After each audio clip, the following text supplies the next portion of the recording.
ప్రేమ లోక జ్ఞానమునకు మించిన ప్రేమ లోక జ్ఞానమునకు మించిన ప్రేమ లోకస్తులు ఎవ్వరు చూపలేని ప్రేమ లోకస్తులు ఎవ్వరు చూపలేని ప్రేమ యేసు ప్రేమ శాశ్వత ప్రేమ యేసు ప్రేమ శాశ్వత ప్రేమ హల్లెలూయా మహదానందమే హల్లెలూయా మహదానందమే వెండి బంగారాల కన్న మిన్నయైనది యేసు ప్రేమ నా యేసు ప్రేమ యేసు ప్రేమ నా యేసు ప్రేమ లోకమునకు వెలుగైన ప్రేమ లోకమును వెలిగించిన ప్రేమ లోకమునకు వెలుగైన ప్రేమ లోకమును వెలిగించిన ప్రేమ లోకులకై కరిగిపోయిన ప్రేమ లోకాన్ని జయించిన ప్రేమ లోకులకై కరిగిపోయిన ప్రేమ లోకాన్ని జయించిన ప్రేమ యేసు ప్రేమ శాశ్వత ప్రేమ యేసు ప్రేమ శాశ్వత ప్రేమ హల్లెలూయా మహదానందమే హల్లెలూయా మహదానందమే వెండి బంగారాల కన్న మిన్నయైనది యేసు ప్రేమ నా యేసు ప్రేమ యేసు ప్రేమ నా యేసు ప్రేమ ఏ స్థితికైనా చాలిన ప్రేమ నీ పరిస్థితిని మార్చగల ప్రేమ ఏ స్థితికైనా చాలిన ప్రేమ నీ పరిస్థితిని మార్చగల ప్రేమ నీకు బదులు మరణించిన ప్రేమ చిరజీవము నీకొసగే ప్రేమ నీకు బదులు మరణించిన ప్రేమ చిరజీవము నీకొసగే ప్రేమ యేసు ప్రేమ శాశ్వత ప్రేమ యేసు ప్రేమ శాశ్వత ప్రేమ హల్లెలూయా మహదానందమే హల్లెలూయా మహదానందమే వెండి బంగారాల కన్న మిన్నయైనది యేసు ప్రేమ నా యేసు ప్రేమ యేసు ప్రేమ నా యేసు ప్రేమ అమ్మా మరి ఇప్పుడు శ్రేష్టమైన సమయానికి వచ్చాము మన మధ్యన సుపరిచితురాలు మనకు బాగా తెలిసినటువంటి అమృతవల్లి సిస్టర్ గారు మనకు వర్తమానం అందిస్తారు అందరం శ్రద్ధగా ఆలకిద్దాం అందరం సెల్ ఫోన్స్ మ్యూట్ లో పెట్టుకుంటే సహాయకరంగా ఉంటది ఈ సమయాన్ని ఇప్పుడు అమృతవల్లి సిస్టర్ గారికి అప్పచెప్తున్నాం వందనాలు సిస్టర్ అమృతవల్లి సిస్టర్ గారు అక్క వందనాలక్క చాలా థ్యాంక్స్ జూన్ లో పేరు వచ్చిన సోదరులందరికీ ప్రభు నామంలో వందనాలమ్మా వందనాలండి వందనాలక్క దేవుడు నాకు ఇచ్చిన ఈ మహా అవకాశాన్ని బట్టి వందనాలమ్మా, అందరికీ వందనాలు. దేవాది దేవునికి ఫస్ట్ వందనాలు తెలియజేస్తున్నాను. అలాగే నాకు ఈ అవకాశం ఇచ్చిన సహోదరి కెజియా కూడా వందనాలు చెల్లిస్తున్నాను. మరి ఈ దిన వాక్యం ధ్యానం కోసం మొదటి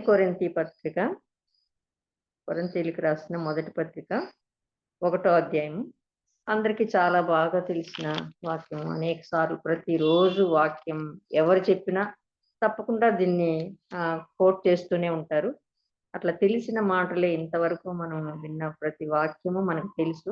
బట్ దేవుడు రోజుకు ఒక రకంగా మనతో మాట్లాడుతున్నాడు, చెప్తున్నాడు. చెప్పిన విషయాలే మరి మీకు నాకంటే ఇంకా బాగా తెలిసి ఉండొచ్చు దీని గురించి.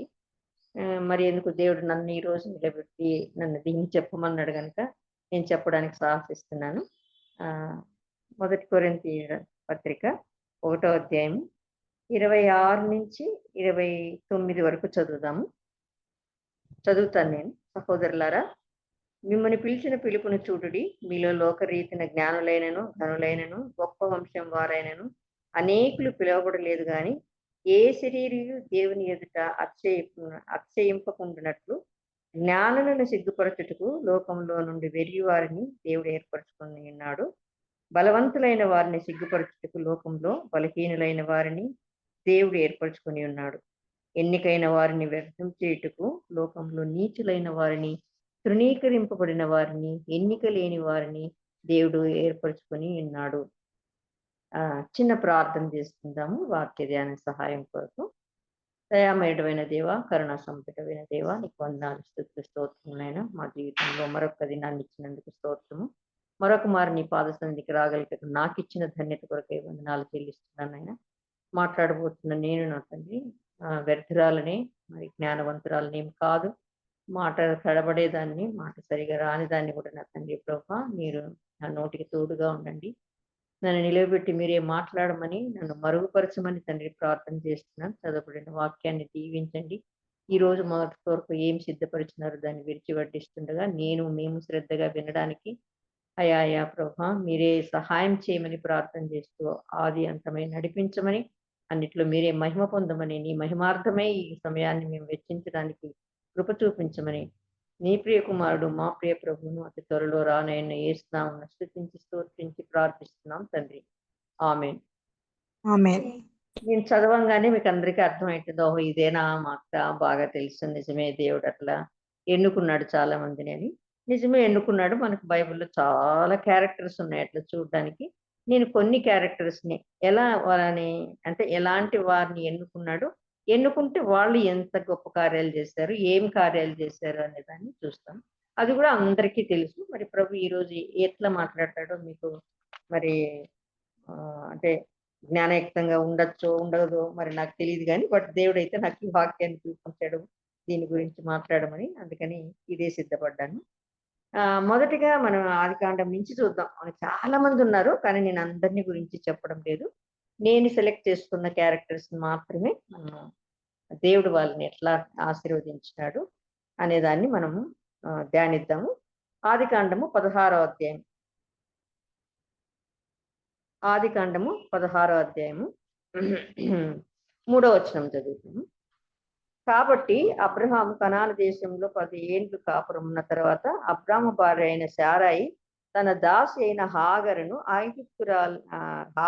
ఐగుప్తురాలిని తీసుకొని తన పెనిమిటి అయిన అబ్రహామునకు భార్యగా ఉండినట్లు అతనికి ఇచ్చాను. అబ్రాహాంకి భార్యగా ఉండడానికి ఇచ్చాడు. మొన్ననే ఎవరో వాక్యం చెప్పారనమాట. భార్యగా ఉండడానికి ఇచ్చినారు. ఒక సిస్టర్ ఎక్కడి నుంచి, మదనపల్లి నుంచి చెప్పిన సిస్టర్ చెప్పారు కదా. మనం అంత చాలా తక్కువగా అనుకుంటాం పాపమామను, కానీ ఆమె భార్యగా ఉండడానికి, దాసే కానీ భార్యగా ఉండడానికి ఇచ్చింది సారమ్మ. ఆమెదేం తప్పు లేదు అన్నట్లుగా, అంటే తప్పు లేదు కాదు, అంత గొప్ప స్థితిని దేవుడు ఆమెకి ఇచ్చినాడు. ఆమె ఊరికే దాసు కదా పో అన్నట్లు ఏం చెప్పలేదు, భార్యగానే ఇచ్చింది. ఆమె తప్పేం లేదు, ఈమె ఇచ్చింది అన్నట్లుగానే it was sounding like that. మట్టి వేరే కూడా ఉండొచ్చు. హాగర్ని భార్యగా శారా ఇచ్చింది. శారా మరి హాగరు ఎవరు? దాసి. మనం చూస్తే ముందు వచనాల్లో చూసినామంటే ఎట్లా ఈమె వచ్చింది అనేది మనకు 12వ అధ్యాయంలో తెలుస్తుంది కదా. శారా అక్కడ ఎవరు ఫరో దగ్గరికి తీసుకొని వెళ్ళినప్పుడు ఫరో ఈమె అబ్రహాం భార్య అని తెలిసి అతను తిరిగి ఆమెను పనివాళ్ళను అంటే ఈమె నా ఇంటికి తీసుకుపోయినప్పుడే అవన్నీ ఇచ్చినారు. దాసదాసీలను ఎన్నో మేకలను గొర్రెలను అన్నిటినీ చేసినాడు అనమాట. గొర్రెలు, గొడ్లు, మగగాడిదలు, దాసులు, పనికత్తెలు, ఆడుగాడిదలు, ఒంటెలు ఇవ్వబడును. ఎందుకు? శారాను వాళ్ళు తీసుకుపోయినారు కాబట్టి. అంటే శారా అందంగా ఉంది కాబట్టి ఆమెకు తెలియదు కదా ఈయన భార్య అని. ఆయన చెల్లెలు అనుకొని ఆమె కోసము ఇవన్నీ కానుకగా అబ్రాహాంకి ఇచ్చినాడు అనమాట. మనమంతా అనుకోవడం ఏమంటే శారాని ఇచ్చినప్పుడు ఇవన్నీ ఇచ్చినాడు అని కాదు. శారాను వాళ్ళ ఇంట్లో పెట్టుకొని ఇవన్నీ అబ్రాహాంకి ఇచ్చినారనమాట. ఈ పశు సంపదను, దాసులను అందరినీ. ఆ దాసుల్లో ఈమె కూడా ఒకటి. మరి ఈమె చాలా సిన్సియర్‌గా ఉండిందో ఏమో! చాలా బాగా పని చేసేదేమో! మరి అందరిలోకి మరి ఆమెనే ఎందుకు ఎన్నుకుందో? దాసి అంటే ఒకతే వచ్చిండదు కదా! చాలా మందే వచ్చిండొచ్చు. కానీ శారమ్మ ఈమెను మాత్రమే ఎన్నుకుంది. ఎన్నుకొని ఈమెను భర్తకు భార్యగా ఇవ్వడానికి ఇష్టపడింది. ఇష్టపడి ఇచ్చింది. సో, హాగర్ ఎవరు? ఒక దాసి. దాసులంటే మనకు తెలుసు. బైబిల్‌లో దాసుల్ని ఎలా ట్రీట్ చేస్తారో. వాళ్ళొక బానిసలే అన్నమాట ఇంకా. వాళ్ళకేమి స్వాతంత్ర్యం గాని అట్లాంటివన్నీ ఏమి ఉండవన్నమాట. వాళ్ళు ఏమి చెప్పితే అది చెయ్యాల. ఏమి చెయ్యొద్దంటే అది చేయకూడదు. ఏమి చేసినా చేయించుకోవాల. అంతే తప్ప వారికి తిరిగి మాట్లాడడానికి గాని, ఇది కాదు, అది కాదు అని చెప్పడానికి గాని ఏమి అధికారాలు ఉండవన్నమాట. అట్లాంటి స్థితి నుంచి ఆమెను దేవుడు చూడండి మహా అంటే శారాకు చాలా గౌరవమైన పోస్ట్. అబ్రహాం దేవుడు మెచ్చిన, దేవుడి స్నేహితుడైన, దేవునికి ఇష్టుడైన అబ్రహాంకు భార్యగా శారాను జత చేసినాడు. అంటే ఆమె ఆల్రెడీ ఒక పొజిషన్‌లో ఉందన్నమాట. అబ్రాహాం భార్య అనే దాంట్లో ఉంది. దేవుడు ఏర్పరచుకున్న అబ్రాహాంకు భార్యగా ఉంది. ఎంతో ఘనత వహించింది. కానీ ఈమె దాసి, ఒక దాసి అన్నమాట. అసలు దాసులంటే లెక్కలేని వాళ్ళు. అట్లాంటి వాళ్ళను మరి ఈమె ఏం చేస్తోంది? భార్యగా ఇచ్చినందుకు తనతో సమానంగా చేయడానికి దేవుడు ఆమెకు ఆ మనసు పుట్టించినాడన్నమాట. సో, ఆమె భార్యగా ఇచ్చింది. భార్యగా ఇచ్చిన తర్వాత ఈమె మరి కొంచెం గర్వించిందో ఏమో మరి తెలీదు. మరి శారాన్ని తక్కువగా చూడడం మొదలుపెట్టింది. అంటే నాకు ఎవరికైనా స్త్రీలకు చాలా గర్వంగా ఉంటుందేమో నేను ప్రెగ్నెంట్ అంటే నేను తల్లి కాబోతున్నాననేది అది అందరి కల అనుకుంటానసలు. చాలా హ్యాపీగా ఉంటారసలు ప్రెగ్నెంట్ అయినప్పుడు. అంటే చిన్న చిన్న జబ్బులు అవి ఉంటాయి గానీ ఏమున్నా గూడా బట్ ప్రెగ్నెన్సీ వచ్చిందంటే చాలా హ్యాపీగా ఉంటారు. ఫ్యామిలీ అంతా హ్యాపీగా ఉంటుంది. భర్త ఇంకా హ్యాపీగా ఉంటాడు. అత్తమామలు, ఆ తల్లిదండ్రులు, బంధువులు చాలా మంది చాలా హ్యాపీగా ఉంటారనమాట. కడుపుతో ఉంది అంటే. సో, అందరూ కడుపుతో ఉన్న బిడ్డను ఒక ఎలివేట్ చేసి చూస్తారనమాట. గౌరవంగా చూడడము, ప్రేమగా చాలా ప్రేమ చూపించడము, అట్లాంటివన్నీ చేస్తారు. మరి అవన్నీ చూసి మరి శారమ్మ చాలా బాగా జాగ్రత్తగా చూసుకుందేమో, చాలా మంచి తిండి చేసి పెట్టి అదంతా చేసిందో ఏమో తెలీదు. మరి దానికి మా యజమానురాలు నాకు సేవ్ చేస్తుంది కాబట్టి ఈమెంతలే నాకనుకుందో, మరి నేను అబ్రాహాముకు పిల్లల్ని కనబోతున్నాను అని గర్వపడిందో గాని, శారాకి నచ్చలేదు ఆ సంగతి. అందుకే శారా ఏం చేసింది, ఆమెను కష్టపెట్టినందుకు ఆమె వెళ్ళిపోయిందనమాట ఇంట్లో నుంచి. ఎంత కష్టపెట్టిందో ఏమో మనకు తెలీదు. మరి ఏ బాధ కలిగో ఆమె అక్కడి నుంచి వెళ్ళిపోయింది. వెళ్ళిపోయినప్పుడు మనము అదే 16వ అధ్యాయం 8 వచనం చూద్దాము. శారాయి దాసి అయిన హాగరు ఎక్కడి నుండి వచ్చితివి? ఎక్కడికి వెళ్ళుచున్నావు అని అడిగినందుకు, నా యజమానురాలైన శారా యొద్ద నుండి పారిపోతున్నాను అనెను. అంతకంటే ముందు 7వ వచనంలో చూసినామంటే యెహోవా దూత అరణ్యంలో నీటి బుగ్గ యొద్ద ఈమెను కనుక్కుందనమాట. ఎవరిని? హాగర్‌ను. సో, యెహోవా దూత దర్శనం ఇచ్చింది హాగర్‌కి. చాలా మార్లు చెప్పుకున్నాం ఈ విషయం మనం. కదా! కానీ శారాకెప్పుడే గాని ఏ దూత వచ్చి మాట్లాడినట్టుగా మనం ఎక్కడ చూడం. నీకు సంతానం కలుగుతుందయ్యా అని ప్రతిసారి అబ్రాహాంతో చెప్తున్నాడు గానీ, దేవుడు దేవదూతలు కావచ్చు, ఎట్లో మరి అబ్రాహాంతోనే కానీ 15వ అధ్యాయంలో చూస్తాం మనం. నీకు తప్పకుండా నీకు పిల్లలు కలుగుతారు. 15:2లో చూస్తామంటే, ప్రభువైన యెహోవా నాకేమిచ్చినేమి నేను సంతానం లేని వాడినైపోతునే అని ఆయన దిగులు పడినప్పుడు హ్మ్. నాటి ఆస్తికంతా మరి ఎలియాజరే కర్త అయితాడు గదా! అన్నప్పుడు ఆహ్, న నాకు స్థానం ఇయ్యలేదు గదా! అన్నప్పుడు ఆయన మరి యెహోవా వాక్యం అతని యొద్దకు వచ్చి, యెహోవా వాక్యం కదా! వాక్యం అంటే ఎవరు? దేవుడే. యేసు ప్రభువే. దేవుడు వచ్చి మాట్లాడుతున్నాడు అనమాట. ఏమంటున్నాడు అతని యొద్దకు వచ్చి, ఇతడు నీకు వారసుడు కాదు, నీ గర్భవాసన ప్రసవించుచున్నవాడు నీకు వారసుడగునని చెప్పాను. నీ సంతానానికి ఎంత ఇస్తానయ్యా అని ఇంకా అంతకు ముందు 10వ అధ్యాయంలో చూసినామంటే 13వ అధ్యాయంలో ముందే దేవుడు చెప్తున్నాడు అనమాట. నీవు చూస్తున్న ఈ దేశం అంతటినీ నీకు నీ సంతానం లేదు, ఏం లేదు. ఇంకా దేవుడు పిలిచినాడు ఆయన అంతే. అప్పుడే చెప్తున్నాడు, నీకు నీ సంతానానికి ఈ దేశం అంతా ఇస్తాను అని చెప్తున్నాడు అనమాట. సో ఇక్కడికి వచ్చినప్పుడు కూడా మరి చెప్తున్నాడు, నీకు నేను అట్లా ప్రతిసారి దూత ఎవరితో మాట్లాడుతున్నాడు? అబ్రహాంతో మాట్లాడుతుంది కానీ సారాతో ఎప్పుడూ మాట్లాడలేదు. కానీ ఇక్కడ హాగరు చూస్తే హాగరు దూత కనిపించి మాట్లాడున్నాడు. హాగరు ఎక్కడికి పోతున్నావు అని అడుగుతాడు. శూర మార్గంలో బుగ్గ ఎద్ద అనుకొని యెహోవా దూత అనమాట. ఎక్కడికి వెళ్తున్నావు అని అడిగినందుకు అది నా యజమాని. అసలు ఆమె ఏమీ చేసినట్టు లేదు. ఎక్కడ పోతున్నావు అంటే చెప్తుంది, బాగా ధైర్యంగా చెప్పేస్తోంది. మా యజమానురాళ్ళ నుంచి నేను పారిపోతాను అని చెప్తుంది అనమాట. అందుకు దూత ఏమంది, నువ్వు అణిగి ఉండు. సో దూత ఈ స్టేజ్కి వచ్చింది అనమాట. హాగరు దాసే అని అబ్రహాము భార్య అయింది. అబ్రహాము సంతానాన్ని కనబోతోంది.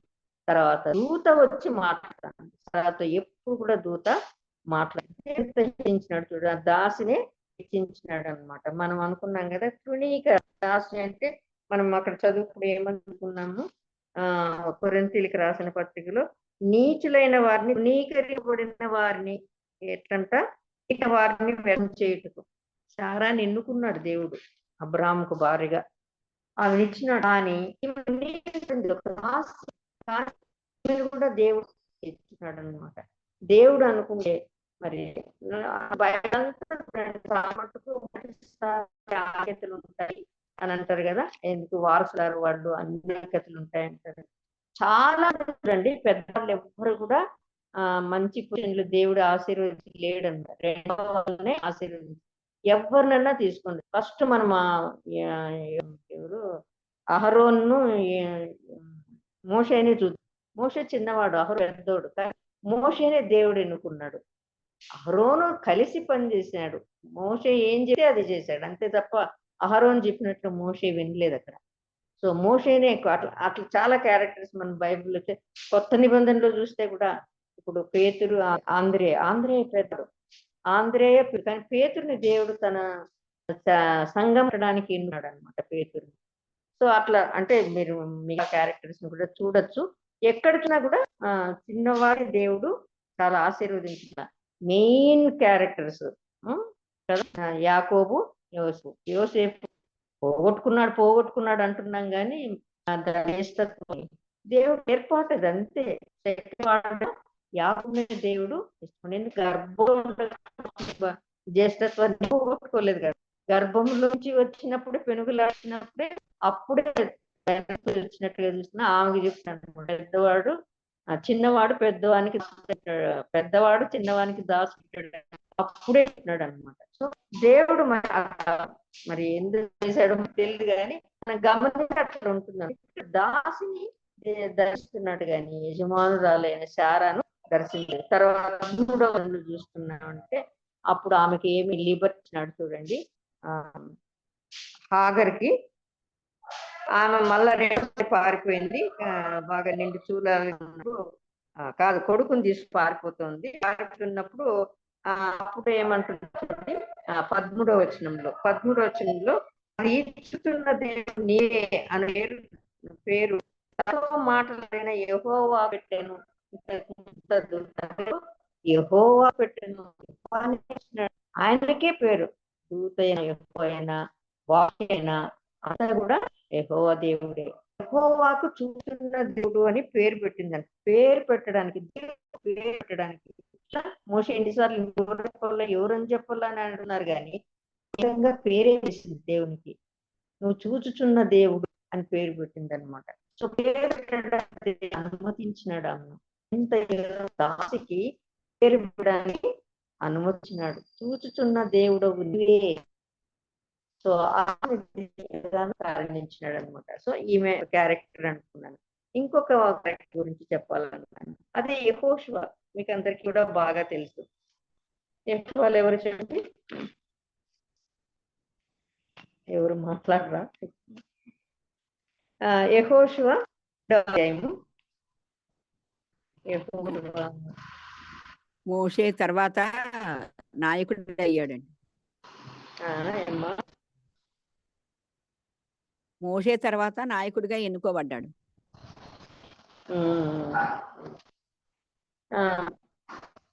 తర్వాత యెహోషువ రెండో అధ్యాయంలో ఇక్కడ ఎవరు కలుస్తారు? నేను యెహోషువ అనుకుంటుంది. యెహోషువ ఎవరు అంటే యెహోషువ అని గురించి కాదు, నేను ఆడవాళ్ళని గురించి మాత్రం చెప్తున్నాను, మగవాళ్ళ గురించి కూడా ఎన్నుకున్నాడు. ఆ విషయం నేను మాట్లాడటం లేదు. అంటే ఎవరు మనకు నెక్స్ట్ లేడీ ఎవరు అంటే రాహాబు కదా. రాహాబును వేశ్యయింట అని ఉంది. రెండవ వచనం, ఒకటో వచనంలో చివరిలో చదువుతున్నాము. వారు వెళ్ళి అంటే మనకు అదంతా తెలుసు, వేగులు వచ్చినారు దాన్ని వేగి చూడడానికని. మరి వచ్చినప్పుడు అక్కడ ఏమని చెప్తున్నారు, వారు షిత్తీము నుండి రహస్యముగా వారు వెళ్ళి రాహాబను ఒక వేశ్య ఇంట చేరి అక్కడ దిగగా, రాహాబను ఒక వేశ్య ఇంట దిగి, దేవుడు ఎందుకో మరి వేశ్య అని రాయనడు. కొన్ని కామెంటరీస్ లో కొంతమంది పాస్టర్లు చెప్పాలని విన్నాను అనమాట. ఆమె నిజంగా వేశ్య కాదంట. ఆమె ఒక పూటకు ఇల్లు నడిపేదంటే, పాతకాలం హోటల్స్ అంటాం కదా, పాతం అంటే పూటకూళ్ళు అమ్మది అనమాట. వండి పెడుతుంది అందరికి, డబ్బులకే వండి పెడతాను పూటకు అమ్మ అని కథలు చదివేవాళ్ళం చందమామలు అంతా. అట్లా ఉంటాం అన్నమాట. ఇవన్నీ వచ్చిన వాళ్ళకంటే ఇక్కడ దారిలో ఊర్లు వెళ్ళే వాళ్ళు మధ్యలో ఎక్కడైనా తిన్నట్టు డాబా అక్కడ ఇక్కడ రోడ్ హోటల్స్ తింటాము. అప్పుడు ఉండేవాళ్ళండి ప్రతి ఊర్లో ఒక పూటకుళ్ళు. ఎవరు బంధువులు లేకపోతే ఎక్కడ చెప్పు, అప్పట్లో ప్రీతి చాలా ఉండేది. ఎవరైనా కానీ అన్నం పిలిచి అన్నం పెట్టేవాళ్ళు బంధువులకి. బంధువులు పోయి తినే అంత ఉండేది కాదు. ఎవరు లేక దారి మధ్యలో ఉంటారు. ఆ ఊరు దాటి ఇంకో ఊరికి పోల్సినప్పుడు తింటారు. అట్లాంటి చోట పూటకులన్నీ ఉండేది అంట. సత్రాలు, ఆ సత్రాల్లో పడుకోవడానికి వసతి ఉంటుంది. ఇప్పుడు ఉన్న హోటల్సే అవే ఇప్పుడు హోటల్స్ గా మోడర్నైజ్ అయ్యాయి. ఆ కాలంలో అట్లా ఉండేదన్నమాట. అట్లాంటి ఒక పూటకు ఇల్లు నడిపేదంట ఈమె వంట చేసి. సో వాళ్ళు ధైర్యంగా ఉంటారు, చాలా మంచివారుగా కూడా ఉంటారు. చాలా విషయాలు కూడా వాళ్ళకి తెలియదు. ఎందుకంటే అనేక మంది వస్తుంటారు, వాళ్ళ ఊరు వాళ్ళే కాదు వేరే ఊరు వాళ్ళు వస్తూ ఉంటారు, అక్కడ మాట్లాడుకుంటూ ఉంటారు. చాలా అసలు వాళ్ళ దగ్గర ఇన్ఫర్మేషన్ చాలా ఉంటుంది. ఆ ఊరు గురించి చెప్పమంటే చెప్తారు, పక్క ఊర్లో ఏం జరుగుతుందో చెప్పమంటే కూడా చెప్తారు వాళ్ళు. ఎందుకంటే వాళ్ళకి చూడండి, చిన్న ఊర్లో పోయాడంటే మరి ఆ ఊరు సంగతి, ఇక్కడ ఉండే పల్లె సంగతి చెప్పమని, అక్కడ పలానా వాళ్ళు ఉన్నారంటే ఊర్లో ఉండే వాళ్ళ పేర్లు కూడా తెలిసింటాయి. సో అట్లా చెప్పగలిగిందే ఆమె అంట. ఆమె రాహాబ్ యాక్చువల్ గా వేష కాదు. అనేక మంది వస్తారు, స్త్రీలందరూ వచ్చినా ఆమె చాలా ధైర్యంగా కూడా ఎవరితోనైనా మాట్లాడగలిగిన ఇది ఉండేదేమో. మరి వేష కూడా ఏదేమో ఆమె తెలియదు మనకు. దేవుడు అంత స్పష్టంగా వేశ్య అని రాయించాడు. వేశ్యలంటే గౌరవం ఉంటుందా? తృణీకరించబడిన వాళ్ళు, అసహించుకునే వాళ్ళని ఎవరు వేశ్య అంటే అమ్మ నువ్వు రామ్మని ఆమె కథ ఏమంటారు, హారతి బట్టి లోపలికి తీసుకుంటారా? చాలా గౌరవంగా చూస్తారా? రెస్పెక్ట్ ఇస్తారా? ఏమి ఇయ్యరు. ఆడవాళ్ళు అయితే ఇంక మరి ఈసడించుకుంటారు. మగవాళ్ళు ఏమనరేమో కానీ ఆడవాళ్ళు అయితే ఇంకా నానాక యాగి చేస్తారు కదా. అట్లాంటి వాళ్ళంటే అంత చూడబడిన ఆ రాహాబు దగ్గరికి దేవుడు ఎవరిని పంపించినాడు? వేగుల వారిని పంపించినాడు. యెహోషువ పంపాడంట. అక్కడికి వెళ్ళి చూసి రండి అని అంటే వాళ్ళు వేగుల వారి ఇంటికే పోయిన, ఆమె వేష ఇంటికి పోయినారు. వాళ్ళు ఒక దైవజనుడి చేత పంపించబడ్డారు కదా, యెహోషువ చేత పంపబడ్డవారు. వాళ్ళు కూడా భక్తి పరులే ఉంటారు, లేకపోతే ఆయన వేగి చూసే వాళ్ళని పంపడు కదా.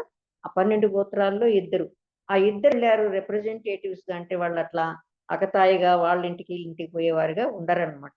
వేష ఇంటికి డైరెక్ట్ గా ఎవరు పోయేవాళ్ళు పోరు, డైరెక్ట్ గా అసలు పోరు అనమాట. వాళ్ళు అక్కడికి వెళ్ళారంటే ఏమని అర్థం అంటే అది పూటకూర్లు ఇల్లు, భోజనము తినచ్చు, అక్కడ సమాచారం కూడా దొరుకుతుంది అని అక్కడికి వెళ్ళాం. చూడంగానే వీళ్ళు మా దేశస్తులు కాదు అని కనుక్కుంది.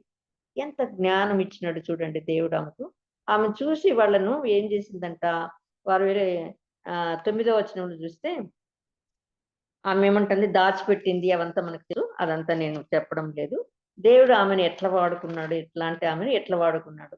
ఆమె వారిని దాచిపెట్టి 9లో చెప్తా ఉందన్నమాట వాళ్ళకి. వాళ్ళు నీకేం తెలుసమ్మా చెప్పు అని ఏం అడగలే వాళ్ళు అసలు. ఈమెనే ఇనిషియేటివ్ తీసుకొని అన్ని మాట్లాడుతోంది అనమాట. వాళ్ళు ఇక్కడ ఇది కనుక్కోవడానికి వచ్చినాము అది ఇది అనలే.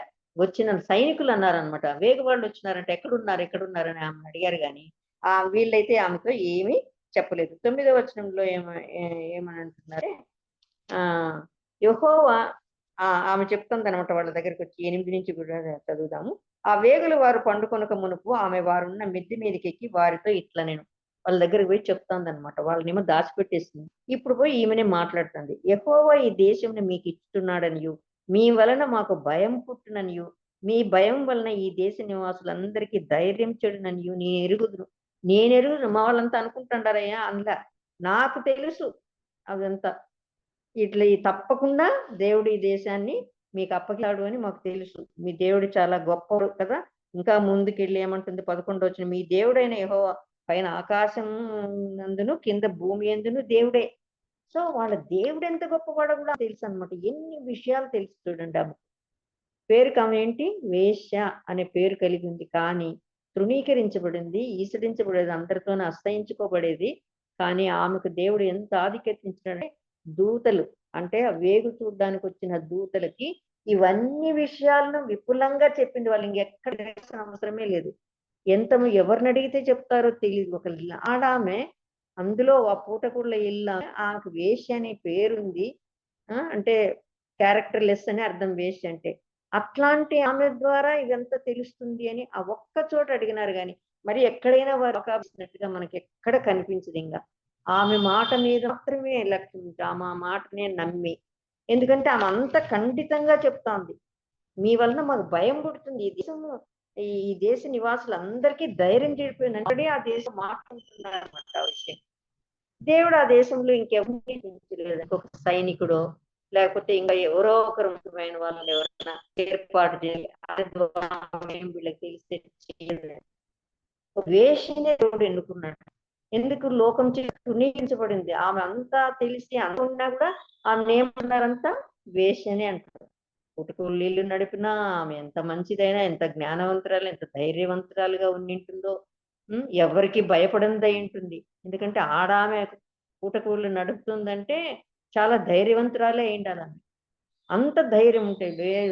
సైనికులు వచ్చి అడిగితే ఎక్కడ పోయినారు వాళ్ళు అని అంటే వచ్చిండేది నిజమే కానీ వచ్చినారు వెళ్ళిపోయినారు అంటుంది. ఎంత ధైర్యం చూడండి. ఇల్లు వెతుకుతారేమో అనే భయం లేదనమాట. అంటే అంత ధైర్యవంతురాలన్నమాట. ఆమె ఏం చేస్తుందో ఆమెకు తెలుసు బాగా. దేవుడి పనే నేను చేస్తున్నాను అని ఆమె ధైర్యంగా ఆ మాట చెప్పగలిగింది అనమాట. చెప్పి ఇప్పుడు కూడా చెప్తుంది ఏమని, ఈ దేశం తప్పకుండా దేవుడు మీకే ఇస్తాడు అని మాకు తెలుసు. ఎందుకంటే మీ దేవుడు పైన ఆకాశం కింద భూమి ఉంది, అట్లా దేవుడే లేడు అని దేవుని గురించి ఎంత మంచి సాక్ష్యం ఇస్తా ఉందో. ఆ మాట మా దేవుడు గొప్పవాడు అని వెళ్ళిన వేగుల వాళ్ళు ఏం చెప్పలే. ఆమెనే చెప్తుంది మీ దేవుడు చాలా గొప్పవాడయ్యా అని. మీ దేవుడైన యెహోవా ఆకాశమందును కింద భూమి ఎందు దేవుడే అని చెప్తుంది. వాళ్ళు మా దేవుడు ఇది గొప్పవాడమ్మా, మాకు ఈ దేశాన్ని ఇస్తాడమ్మా అని ఏమనలేదన్నమాట. కానీ ఆమె అంత ధైర్యంగా ఆ మాటను చెప్పగలిగిన దేవుడు ఆమెను అంతగా వాడుకున్నాడు. ఎట్లా హెచ్చించినాడు ఆమెనంటే 6వ అధ్యాయం తీస్తే 6వ అధ్యాయం 25వ వచనంలో చూసినామంటే మనము అంత వీళ్ళు యుద్ధానికి పోతారు. యుద్ధానికి పోయినప్పుడు యెహోషువ చెప్తాడు మీకు చెప్పిన ఆమెను అంటే తొగర దారం కట్టుకో ఇవన్నీ చెప్పినారు కదా, అవన్నీ మనకు బాగా తెలిసి నేను అవంతా చెప్పడం లేదు. దేవుడు ఆమెను ఎట్లా హెచ్చించినాడు అనేది మాత్రమే చెప్తున్నాను అనమాట. 6వ అధ్యాయము 25వ వచనం చదివితే రాహాబుని వేశ్య యెరికోను వేగు చూచుటకు యెహోషువ పంపిన దూతలను దాచిపెట్టి ఉండెను కనుక అతడు ఆమెను ఆమె తండ్రి ఇంటి వారిని ఆమెకు కలిగిన వారిని అందరినీ బ్రతకనిచ్చెను. ఎంత మంచి మాట చూడండి. ఆ ఊర్లో ఇంకెవ్వరు బ్రతికిండరండి ఈమె తప్ప. అందరినీ చంపేసింటారు. ఎందుకు ఆ దేశానికి గెలుచుకోవడానికే వచ్చినారు వాళ్ళు. ఎవరిని వదిలిపెట్టిండరు. కానీ ఎవరు బ్రతికారంట? రాహాబు అనే వేశ్య ఎరుకో వేగు చూచుకు వచ్చిన వాళ్ళని దాచిపెట్టింది కాబట్టి ఆమె తండ్రి ఇంటి వారిని ఆమె కలిగిన వారందరినీ, ఆమెను ఆమె తండ్రి ఇంటి వారిని కలిగిన వారందరినీ, తండ్రి ఇంటి వారిని అంటున్నారు. అంటే వాళ్ళ అమ్మకు పెళ్ళై కూతురు పుట్టిందేమో ఈమెను వేసి అంటున్నారు. ఎందుకంటే పూటకూళ్ళు నడుపుతుంది కాబట్టి వేశ్యావృత్తి చేసింది అని అందరు ముద్ర వేశారేమో. దేవుడు అట్లాంటి రికగ్నిషన్తో ఆమెను పెట్టాడనమాట. ఆమె నేటి వరకు ఇశ్రాయేలీల మధ్య నివసించుతున్నది. ఎంత గొప్ప విషయం చూడండి. ఇశ్రాయేలీల మధ్య అన్ని నివసించనీయరు వాళ్ళు. కానీ ఈమెంట నేటి వరకు అంటే వాళ్ళు చెప్పుకునే టయానికి ఇంకా ఆమె వాళ్ళ మధ్యలోనే నివసిస్తుందంట. ఆనాటికే కాదండి, మత్తయి సువార్తలో మనం చూసినామంటే మనందరికీ బాగా తెలుసు కదా. 1వ అధ్యాయం 5వ వచనం చదవండి ఎవరైనా ఒకరు. మత్తయి సువార్త 5వ అధ్యాయం 1వ వచనం అందరికీ మనకు బాగా తెలుసు, నేనే చదువుతానండి. నయసోన్ సల్మాను రాహాబు నందు బోయజును కను. ఈ రాహాబు ఎవరిని పెళ్లి చేసుకుంది? రాహాబు నందు బోయజును. సల్మాన్ పెళ్లి చేసుకుంది.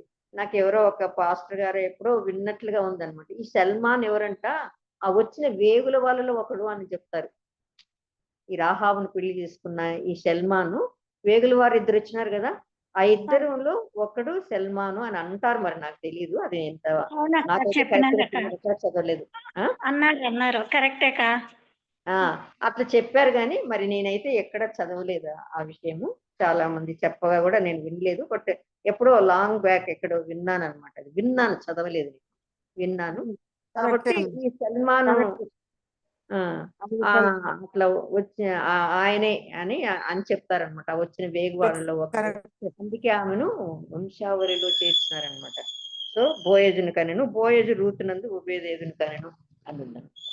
సో దేవుడు అట్లాంటి వాళ్ళను హెచ్చించినాడు. వాళ్ళు దేవుడి కోసము అంత గొప్ప పని చేస్తున్నారు. మేము తక్కువ వాళ్ళంలే, మాకేం చేత కదలే, మేము ఇది చేయలేంలే అనుకోలేదన్నమాట. మేమెంతలే అని అనుకోలేదు వాళ్ళు కదా. తర్వాత మరి ఇంకొక ఆమెను చూద్దాము. ఇప్పుడు ఇద్దరిని చూసాము, ఇంకొకరిని చూద్దాం. తర్వాత రూతు.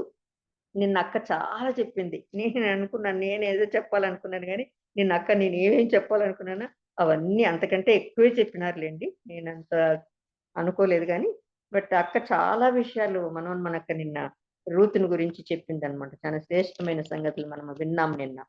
సో రూతుని గురించి కూడా చూస్తే, రూతు ఎట్లా మోయాబీయురాలు కదా.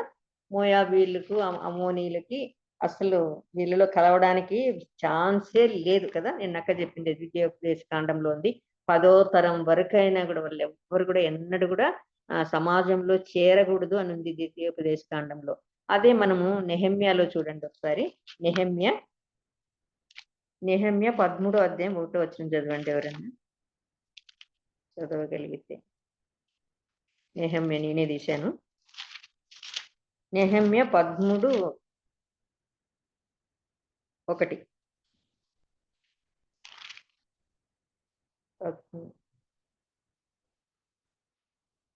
ఆ దినమందు వారు మోషే గ్రంథము జనులకు చదివి వినిపించగా అందులో అమ్మోనీయులు గాని మోయాబీయులు గాని దేవుని యొక్క సమాజంను ఎన్నటికి చేరకూడదు, ఎన్నటికి చేరకూడదని అక్కడ నెహెమ్య అంటున్నాడు. కానీ ద్వితీయోపదేశకాండం 10 తరాల వరకైనా కూడా వాళ్ళు కలవకూడదని ద్వితీయోపదేశకాండంలో చెప్పారనమాట. సో రెండు అర్థం ఒకటే, వాళ్ళు ఎక్కడ కలవకూడదు. కానీ ఇక్కడ ఎవరు ఆమె? మోయాబీయురాలు. మోయాబీయురాలు ఎవరిని చేసుకుంది? ఒక యూదుని చేసుకుంది కదా. బెత్లెహేము నుంచి వచ్చిన యూదుని పెళ్లి చేసుకుంది అనమాట. ఎక్కడ అసలు వాళ్ళకి స్థానమే లేదు. మీరు 10 తరాల వరకు అయినా కూడా కలవడానికి వీల్లేదు, ఎన్నటికీ కలవకూడదు అని చెప్పిన ఆ రూతును దేవుడు ఆశ్చర్యకరంగా మరి ఎంత ఉన్నతమైన యూదా వంశంలోకి తీసుకొచ్చేసాడు అనమాట కదా. యూదా వంశంలో ఎక్కడికి వచ్చిందామే? మనం మళ్ళా చివరి 4వ అధ్యాయం చూసినామంటే ఇక్కడ ఆ స్త్రీని ఇశ్రాయేలీల వంశంను వర్ధిల్ల 11వ వచనం చదువుతున్నాను మధ్యలో నుంచి. ఆ స్త్రీని ఇశ్రాయేలీల వంశంను వర్ధిల్ల చేసిన రాహేలును పోలిని గాను లేయాను పోలిని దాని గాను చేయునుగాక అని ఆశీర్వదించినారు ఆ ఊరు వాళ్ళందరూ బోయజు పెళ్లి చేసుకుంటే కదా. ఆమెను కూడా మనము మత్తయి సువార్తలోనే చూస్తాం. ఇంతకుముందు మనం చదివాం కదా, చూసాం కదా. మళ్ళా చదవాలన్నది మత్తయి సువార్తలోనే మనము ఆ సంగతి. ఈమె కూడా ఆ వంశావళిలో చేర్చబడింది అనమాట. ఎక్కడికి అసలు 10 తరాలైనా చేరకూడదంటే ఈమె వచ్చేటప్పటికి 10 తరాలు అయిందో ఏమో, 10 తరాలైనా కూడా కలవకూడదంటే దేవుడు ఆమెను కలిపేసిన. రూతు నందు ఓబేదును కనెను, ఓబేదు యెష్షయిని కనెను, యెష్షయి దావీదు వంశంలోని వాడే యేసు ప్రభు అనమాట. దావీదు వంశంలోని వాడు యేసు ప్రభు అని అంటున్నారు. కానీ మామూలుగా వంశావళి అక్కడంతా ఆడవాళ్ళని అంతవరకు చెప్పిన అంతా కూడా ఎట్లుంది, ఆ స్త్రీలు కనినట్లుగా అదే మగవాళ్ళు పురుషుడు కనినట్టుగానే చెప్తారనమాట వంశావళంతా. నేను మొదట్లో అంటే నాకు ఆత్మీయంగా నేను ఇంత ఇప్పుడు ఏదో బాగా ఎదిగానని కాదు, ఇంత కొంచెం వాక్యం కూడా తెలియనప్పుడు నేనేమనుకుంటేదంటే, ఏంటబ్బా ఈ బైబిల్లో అంతా వాళ్ళు వీళ్ళు మగవాళ్ళు ఏంది కనేది ఏంది, ఎస్రోను కనెను, పెరేసు ఎస్రోను కనెను, ఇదట్లా ఎన్ని మగవాళ్ళు ఎట్లా కంటారు అని అనుకుంటేదాన్ని. మగవాళ్ళు కన్నారని. కానీ అప్పట్లో పితృస్వామ్యం అంట. పితృస్వామ్యం కాబట్టి ఏమైనా కూడా ఆ తండ్రికి పుట్టిన పిల్లలే అంటే ఆ తండ్రి వల్ల వచ్చిన వారే అని తండ్రి పేరే చెప్పేవాళ్ళంట. యాక్చువల్‌గా మనం చూసామంటే యేసు ప్రభువు యోసేపుకి పుట్టినవాడు కాదు. మరియమ్మ కుమారుడు. మరియ కుమారుడనే అంటారు అందరూ. కానీ దావీదు వంశంలో నుంచి వచ్చాడు అంటాడు. దావీదు వంశంలో మరియమ్మ లేదు. దావీదు వంశంలో ఎవరున్నారు? యోసేపు ఉన్నాడన్నమాట. యోసేపు భార్య అయింది కాబట్టి ఆ వంశంలోనే వచ్చింది కాబట్టి ఆ ప్రభు కూడా మరి ఎందుకు పితృస్వామ్యం కాబట్టి ఆమె భర్త యోసేపు అని చెప్పారు కాబట్టి యోసేపు పుట్టకున్నా కూడా ఆయన దావీదు వంశంలో వాడు. ఎందుకంటే ఆ వంశావళిలో మరి మరియమ్మ చేర్చబడింది. నాకు చాలా కాలం అట్లా అనుమానం ఉండేది. అది ఎట్లయితుంది? ఈమె కదా, ఈమె వేరే కదా, ఈమె వేరే ముదురాలే అయిండొచ్చు కానీ ఆ వంశంలోది కాదు కదా, ఈమె కాదు కదా అనుకుంటేదాన్ని. కానీ యోసేపు ఆ వంశం వాడే కాబట్టి ఆమె వల్ల ఆమెకు కలిగిన కుమారుడు యోసేపు కుమారుడుగానే పిలువబడ్డాడు కాబట్టి ఆ బిడ్డ పుట్టక మునిపే ఆమెను చేర్చుకున్నాడు కనుక ఆయన్ను యోసేపు కుమారుడు అంటే దావీదు కుమారుడు అని అంటున్నారనమాట. దావీదు వంశంలో నుంచి వచ్చినవాడు అని. సో అట్లా రూతును కూడా మరి మోయాబీరాలైతే కూడా మరి ఎప్పటికీ చేరకూడదు, వాళ్ళు నిషేధించబడిన వారు అన్న వంశంలో నుంచి దేవుడు పుట్టాలనుకుంటున్నటువంటి వంశంలోకి మరి ఆమెను దేవుడు చేర్చినట్టుగా చూస్తున్నాం. అప్పట్లో దేవుని ప్రణాళిక ఎంత గొప్పగా ఉందో చూడండి. ఎన్ని వేల సంవత్సరాలకి మరి ఇది నెరవేరింది. అసలు రూతు ఉన్న సమయానికి యేసు ప్రభు పుట్టిన సమయానికి చాలా సంవత్సరాలు ఉంటుందన్నమాట. అన్ని సంవత్సరాలకి జరగబోయేదానికి ముందే దేవుడు వారిని ఎంత భద్రంగా ప్రతి ఒక్కరిని ఇట్లా అది దండలో ఇట్లా పూసలు ఎలా కూరుస్తామో అట్లా ఒక్కొక్కరిని చేరుస్తున్నాడు. ఆనిముత్యాల్లాగా చేరుస్తున్నాడు. లోకంలో వాళ్ళంతా తృణీకరించబడిన వాళ్ళే, వాళ్ళంతా అసహించుకొనబడిన వాళ్ళే, లెక్కలేని వాళ్ళే, లోకం లెక్క చేయని వాళ్ళే. కానీ వారందరినీ దేవుడు చాలా కూర్చిపెట్టినట్టుగా చూస్తాం. అలాగే న్యాయాధిపతుల్లో కూడా ఒక ఆమెను చూస్తాం కదా. న్యాయాధిపతులు ఎవరు? మనం అది కూడా విన్నాం. హేబేరు భార్య అయిన యాయేలు ఎక్కడుందంట? ఆమె గుడారంలో ఉంది. గుడారం కూడా రెండు గుడారాలు ఉన్నాయంటే చాలా చెప్పింది కేజీఎ మనకు ఈ విషయం కదా. తర్వాత మాకు శారా కూడా చాలా చెప్పింది అనమాట యాయేలు గురించి. చాలా వారాలు అంటే తన సమయం వచ్చినప్పుడు అంతా కూడా యాయేలు గురించి మాకు చాలా బాగా బోధించింది అనమాట. అట్లా యాయేలును కూడా దేవుడు మరి గుడారాల్లో ఉండేది, ఏమీ లెక్కలేదు. అసలు ఆ పేరు ఎవరైనా గుర్తుపెట్టుకునేటట్లుగా ఉందా?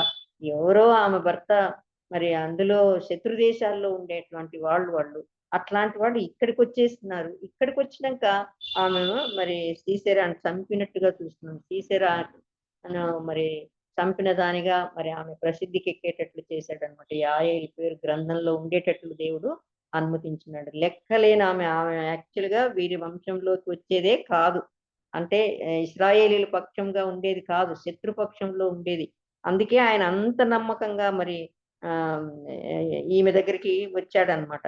లేకపోతే శత్రువు అంటే రాడు కదా. సీసెరా అంత నమ్మకంగా వచ్చినాడు అంటే అర్థం ఏమి? సీసెరా వాళ్ళకి కావలసిన వాళ్ళు అంటే వాళ్ళ ఫ్రెండ్స్ అన్నమాట వాళ్ళు. అట్లాంటి చోటు నుంచి దేవుడు ఆమెను అంత గొప్పగా వాడుకున్నాడు. అంతకుముందు ఎవరికైనా తెలుసు తెలీదు, ఆమె ఏం తెలియదు కానీ దీని ద్వారా ఆమె ఎంతో గొప్ప పేరును పొందింది. సీసెరాను చంపింది. దీనికి ముందే మరి మనం చూస్తాం ఎవరు మన దెబోరా ముందే చెప్పింది ఈ విజయం ఒక స్త్రీ నుంచి వస్తుంది అని మరి చెప్తా ఉందన్నమాట. కాబట్టి ఆమెను కూడా దేవుడు అంత గొప్పగా ఎన్నుకున్నాడు అనమాట. తర్వాత మరి ఇంకొక స్త్రీని గురించి చెప్పాలనుకుంటున్నాను. పాత నిబంధన గ్రంథం కాకుండా ఇప్పుడు కొత్త నిబంధన గ్రంథంలో చూద్దాము. పాత నిబంధనలో ఇంకా ఉన్నారు కానీ ఇంకా కొత్త నిబంధనలో బాగా మొదటగా తెలిసింది యోహాను సువార్త కదా. చాలా మంది ఉన్నారు, నేను యోహాను సువార్తలోనే ఎన్నుకున్నాను. యోహాను వార్త మనకంతా తెలుసు. 4వ అధ్యాయం అంటే ఎవరు? సమరయ స్త్రీ. సమరయ స్త్రీ. సమరయ స్త్రీ కూడా ఏమి, ఆమెకు 5 మంది పెనిమిట్లు ఉండరంట, ఇప్పుడు ఉండేవాడు కూడా కాదు అని ఒక రకమైన ముద్ర అన్నమాట. ఆమె వేశ్య అని రాయబడలేదు. నలుగురు, ఇంతకు ముందు 5 మంది పెనిమిట్లుండ్రి అంటే అందరు భర్తలే. భర్త చనిపోతే మళ్ళీ పెళ్లి చేసుకోవచ్చు వాళ్ళ ధర్మశాస్త్ర ప్రకారం కదా. వాళ్ళ దీని ప్రకారం చనిపోయిన తర్వాత, భర్త చనిపోతే ఇంకొక పెళ్లి చేసుకోవచ్చు. అట్లా మళ్ళీ అందరు చనిపోయినారా? 5 పెళ్లిళ్ళు అయినాయా? 5 మంది భర్తలు అంటాము. ఇప్పుడు ఉండేవాడు కూడా నీ భర్త కాదంటే ఇప్పుడు ఇంకా విసిగిపోయిందేమో, ఇంకా పెళ్లి వద్దనుకొని ఎవరికన్నా ఉందేమో తెలియదు మరి. ప్లస్ ఆమెకేం పెద్ద మంచి అంటే రెప్యుటేషన్ ఏమి ఉన్నట్టుగా మనకి ఎక్కడ కనిపించదు అనమాట. ఎందుకంటే అంటే చాలా మంది ఆర్ఆర్కే మూర్తి గారు చాలా మంది చెప్పడం విన్నాను నేను. ఆమె మధ్యాహ్నం పూట నీళ్లు తీసుకోవడానికి వచ్చింది అంటే she's not accepted by the villagers అని. అంటే ఆ విలేజ్ లో ఉండే వాళ్ళ చేత ఆమె అంటే అక్కడ ఉండే స్త్రీలు ఎవరు ఆమెను చేర్చుకోరేమో మరి, వారి ముఖాలు ఎవరివి చూడకూడదేమో మరి. ఆమె మధ్యాహ్నం 12 గంటలకు నీళ్లు చేసుకోవడానికి ఎప్పుడెప్పుడు పోతారు? ఉదయం పోతారు, సాయంకాలం పోతారు. మిట్ట మధ్యాహ్నం ఎవ్వరు పోరనమాట. ఈమె మధ్యాహ్నం పూట నీళ్ళకి వెళ్ళినట్టుగా మనకు బైబిల్ గ్రంథంలో రాయబడి ఉంది. కనుక ఆ సమరయ స్త్రీ 4వ అధ్యాయం 7వ వచనంలో చూసినామంటే ఒక్కటే సమరయ స్త్రీ ఒకటి 4వ అధ్యాయం 7వ వచనం. సమరయ స్త్రీ ఒకతే నీళ్లు చేదుకొనుటకు అక్కడికి రాగా యేసు నాకు దాహం అని అడిగాను. ఆమె అనుకుంది ఎవ్వరు ఉండరు, ఇంకా అసలు నేను ఒక్కదాన్ని పోయి తీసుకురావచ్చు అనుకుంటే అక్కడ చూస్తే పోయి యేసు ప్రభు ఉన్నాడు అనమాట. అంటే యేసు అని ఆమెకు తెలియదు కానీ ఎవరో మొగాయన ఉన్నాడే అని అనుకుంటుంది. ఎవరో ఆయన ఉన్నాడు, ఏం మాట్లాడతాడో ఏమో అని అనుకుంటుంది. కానీ ఆయన ఏమడుగుతున్నాడు? దాహంకి నీళ్ళు ఇమ్మా అని అడుగుతున్నాడు అనమాట. సో ఆమె ఆ ప్రభు ఎట్లా సమరయకి వెళ్ళడానికి అవసరమే లేదు. యూదులు సమరయకి వెళ్ళరని మనందరికీ బాగా తెలుసు. చాలా ప్రసంగాలు విన్నాము. సమరయులతో వాళ్ళు సాంగత్యం చెయ్యరని. అసలు మధ్యలో ఎట్లుంటుందంట యూదా ఊరు ఎట్లుంటుందంట, యూదా సామ్రాజ్యం పైన కొంచెము కింద కొంచెం ఉంటుందంట. మధ్యలో సమరయ ఊరు అనే ఊరు ఉంటుందంట. అది రావాలంటే దాని చుట్టూ తిరిగి రావాల. యాక్చువల్లీ దాంట్లో నుంచి పోతే డిస్టెన్స్ తగ్గిపోతుంది.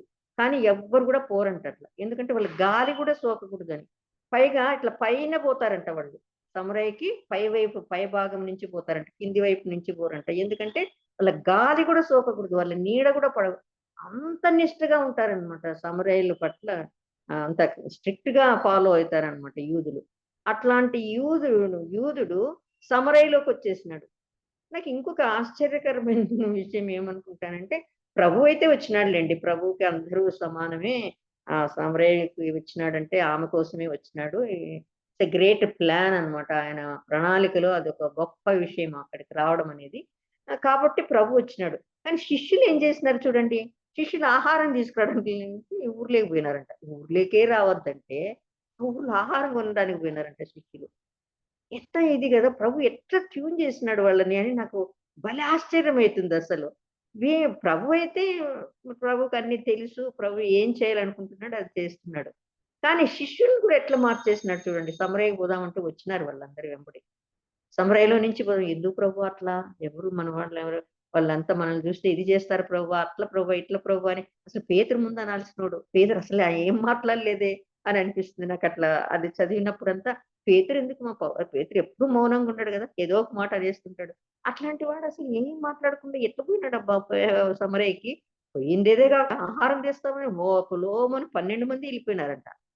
ఒక్కరు కూడా లేరు ఆయన దగ్గర, అందరు వెళ్ళిపోయినారు ఆహారం తీసుకొస్తామని. సమరయ్యలోనే ఆహారం తీసుకురాలి. మళ్ళీ ఆయనకి యూదా దేశానికి వాళ్ళు ఏంటి ఇస్రాయేల్కో గలిలేకో ఎక్కడైనా పోయింటారా? పోయిండరు, సమరయ్యలకి పోయింటారు. ప్రభు చూడండి ఆమె కోసమే అంత దూరం ప్రయాణం చేస్తే, దూరం ప్రయాణం కాదు వెళ్ళకూడని చోటికి. అసలు ఆమెనే అంటుంది, నువ్వయ్యా యూదుడివి, నువ్వేంది నన్ను దాహం అడిగేది, మీరేంది అసలు మా దగ్గరకు వచ్చేది, నేను చేదుకొస్తే నువ్వు తాగుతావా అన్నట్టు అడుగుతోంది అనమాట. నీకు చేదుకోవడానికి ఏమీ లేదు, ఒకవేళ నీళ్ళు చేదుకుందామంటే కూడా నీకేం లేదే, ఎట్లా తాగుతావు నీళ్ళు అని ఆ సంభాషణ అంతా ఉందన్నమాట. అంతా అయిన తర్వాత ఆమె అంతా చదివి మనకి అదంతా బాగా తెలుసు. అది ఎన్నో మార్లు విన్నాం, ఎంతమందో చెప్పారు మనకు. అవంతా అయిన తర్వాత ఆమె ఏం చేసింది? 25వ అధ్యాయంలో ఆ స్త్రీ ఆయనతో క్రీస్తు అనబడిన మెస్సయ్య వచ్చునని నేను ఎరుగుదును. ఆయన వచ్చినప్పుడు మాకు సమస్తమును తెలియజేస్తాడు. అమ్మ ఆరాధించేది ఇక్కడ కాదు, యెరూషలేములో కాదు, ఆరాధించే రోజు ఒకటి వస్తుంది. ఆ దేవుడు ఆత్మ కనుక ఆయన ఆరాధించే వాళ్ళంతా ఆత్మతో సత్యంతోనే ఆరాధించాలి, కానీ ఆ కొండ మీద, ఈ గుట్ట మీదో, ఈ గుడిలోనో కాదు అన్నట్లు దేవుడు చెప్తే ఆమంటుంది ఈ సంగతులన్నీ మాకు మా మెస్సయ్య వస్తాడు అప్పుడు చెప్తాడు అంటా ఉందన్నమాట.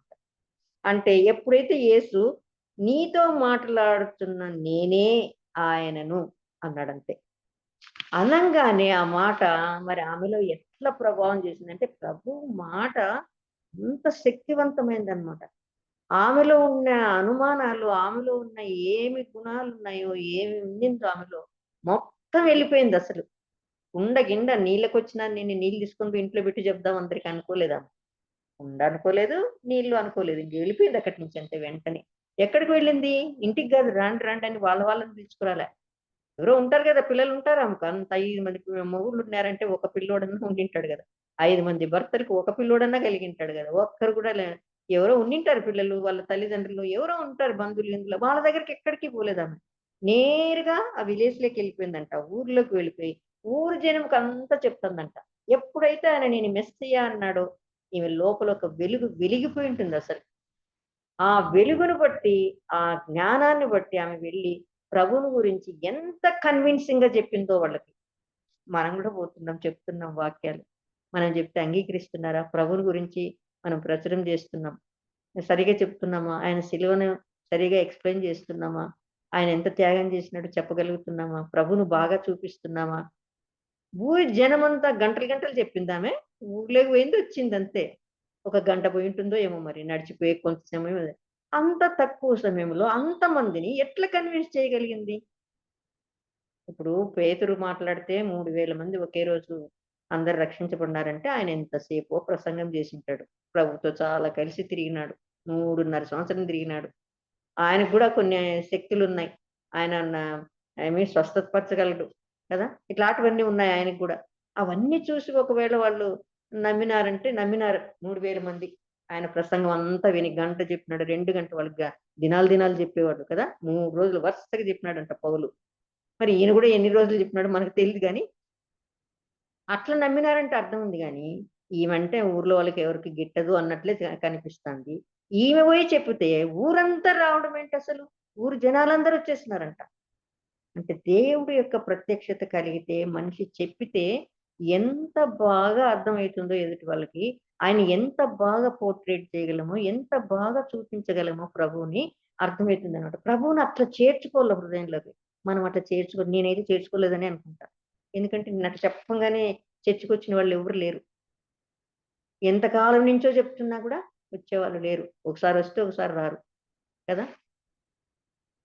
మనం ఎంత ప్రయత్నం చేసినా కూడా అట్లా ఇట్లా చిటికలో మార్చినట్లు మార్చేసింది ఆమె. అంతమందికి అంత కన్విన్సింగ్ గా చెప్పగలిగిందంటే అది దేవుడి యొక్క గొప్పతనం. ఆయన ఎంత బాగా వాడుకున్నాడు. ఆ ఊర్లో ఎవరైతే తృణీకరించినారో, ఈమె ఇంతమందితో కాపురం చేసింది. ఈమె క్యారెక్టర్ బాగలేదు. క్యారెక్టర్ బాగలేకపోవడం ఏంటి? భర్త చనిపోతే ఇంకొక పెళ్లి చేసుకుందామె. కానీ ఆమెను ఎవరు సరిగా మాట్లాడించుకుంటున్నా, ఆమె సరిగా అందరితో కలిసి తిరుగుతున్నట్టుగా లేదనమాట.